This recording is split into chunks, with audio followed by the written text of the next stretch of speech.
Hydrogen er det mest einfalda og samstundes mest utbredda grundevne i universenum. Meginparten av solene umleið 2/3 eru hydrogen. Hydrogen ble gjørst stutt etter at universet var til for umleið 15 milliarder år siden. Hydrogen er det vanligste grundevne av jørene, ikke som frukt grundevne, men som parter av vatnmolekylon. Vattnet som fyller ødel høv, vøtten og eier, og som er i atmosfærene som vattendamper.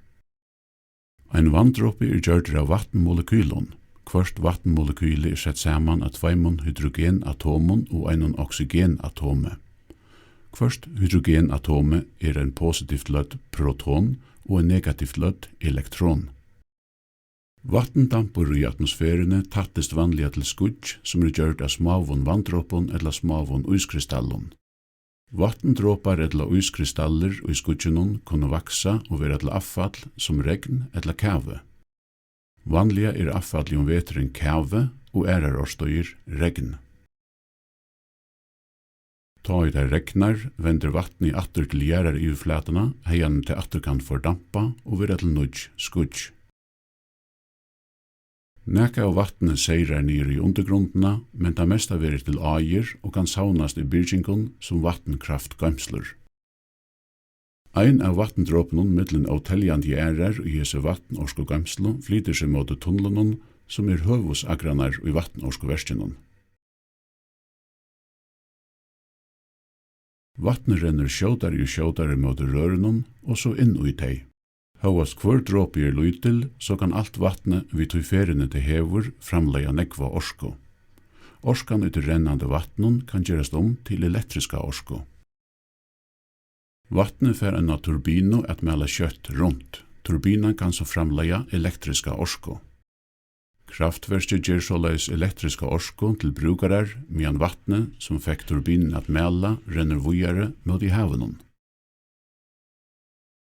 Og henda hatt har vi finnst billioner av vattendråpon at gjøre arbeid fyrir okkon, gjørst nusle av regnunum, samstundes lete vatni atter til ringrasna og her vi trytja at det atter kan vera til regn. Vattenkraft kan du sigast å vera en værande orskokjelda.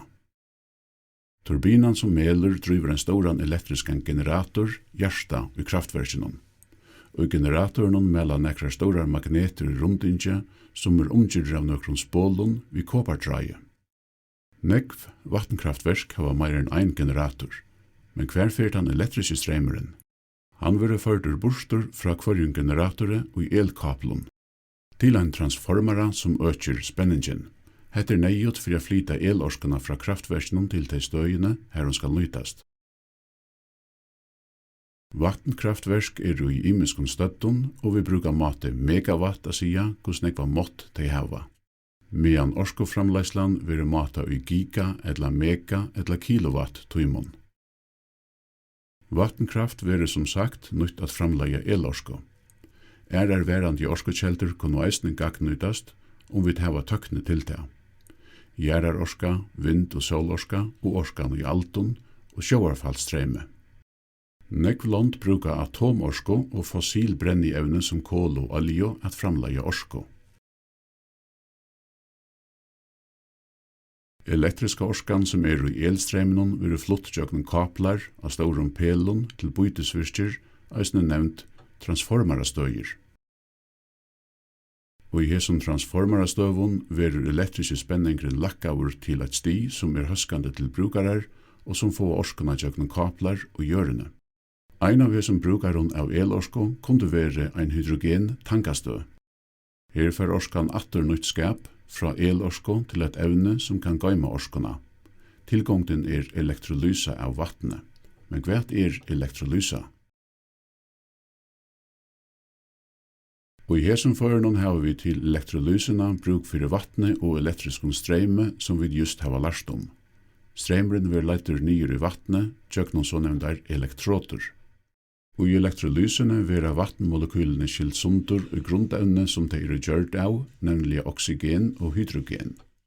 Oksygen blørar opp vid de positive elektrodene vinstrumegen, medan hydrogen blørar opp vid de negative elektrodene høgrumegen. Oksygenet verir anten sleppt opp i luftena eller samla til sættne nuslo. Hydrogengasset verður leitt inn og i et afturlate rum, en trustcylindara, her det verður trust saman. Hydrogen er et gass som tar det verður trust saman i cylindaren, fyllir nekv minne. Etter samantrystingina verður hydrogengasset først i en trustflaske, her det verður gømt ved en trusti av 440 bar, som 440 fyrir større enn truste i luften utanfyrir. Hydrogenet som framleitt ved elektrolyse av støyene kan gøymast i trustflaskon eller kølast til det verður flåtande og fyllir enn minne.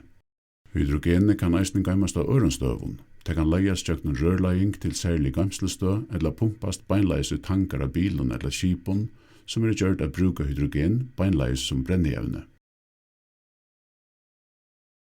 Ein hydrogenrikin bussur stekkar av ein hydrogen tankastø.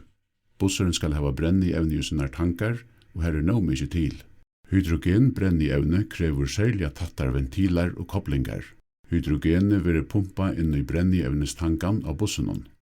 Hetta slegi av bussun hefur trustflaskunar við hydrogenet liggjandi á tækinum. Og i stedet fyrir að bruka en stóran tanka, bruka bussurin fleiri trustflaskur. Ta i bussurin kairir, verður hydrogenet leitt fra trustflaskunum til brennecellina som framleiðir elektriskan streim til elmotoren. Brennecellan som ein lítil verksmiðja som ur hydrogenet og luft framleiðir elektriskan streim og vatn. Kvart hydrogenmolekyler gjørst av 2 hydrogenatomen. Hydrogenmolekyler stabil så lenge det jaunva mellom tiltrekkjande og frastøydande krefter.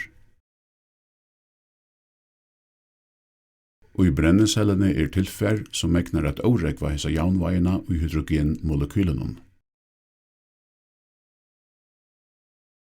Hetta hendur til at gula filtri i brennecellene av særlighetslega som bare leiver positivt løttom partikluna kom i jøknon. Og hesum føre hydrogenatomen utan elektron som vi eisne nevna proton. Protonenar fyrast vujare jøknon økje i myene og jøknon ta grøna filtre.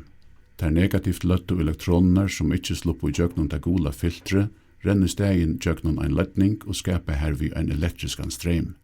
Hesin streimur drivur den elektriska motoren i bussenon. Elektronenar, protonenar fra det grøna filtrenon og oksygen i luftene renna så gjerne saman og gjerra vatn. Ta i busseren kairer kjemur vatndampur ur utstøytningsrørenon. Hetta heldur fram medan hydrogen brenneevne enn at driva brennecellena som i synnalegi drivur den elektriska motoren som får bussena kaira som kvart anna nuttimans ekfer. Vattendamperen minner okna dampmaskiner i gamlun døvun, men nøkten av dampe nekv minne.